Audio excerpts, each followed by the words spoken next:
Hi guys, আমি এখন বানাচ্ছি হচ্ছে এগ স্যান্ডউইচ। এটা হচ্ছে লাস্ট থেকে ফার্স্ট শুরু করছি, তোমাদের দেখাচ্ছি। এটা ক্যাপসিকাম আর পেঁয়াজ আছে, এটাকে এই যে এটা দিয়ে এটাকে হালকা করে ফ্রাই করছি। হ্যাঁ, এখানে ব্রেডটাকে সেঁকে রেখেছি, আর এখানে ডিমটাকে শুধু চিলি ফ্লেক্স আর হচ্ছে একটু নুন দিয়ে এরকম করে মামলার মতো করে সেটাকে কাটবো। আর অরিগেনো আছে, ফাইনাল লুকটা দেখাচ্ছি। এটা একটু দিলাম, এটার মধ্যে একটু মিক্সড করে নিলাম। এবার এই ডিমটাকে দিয়ে দিলাম,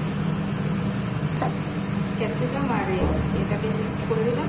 এবার অরিগেনোটা এর মধ্যে ছড়িয়ে দিলাম, ছড়িয়ে দিয়ে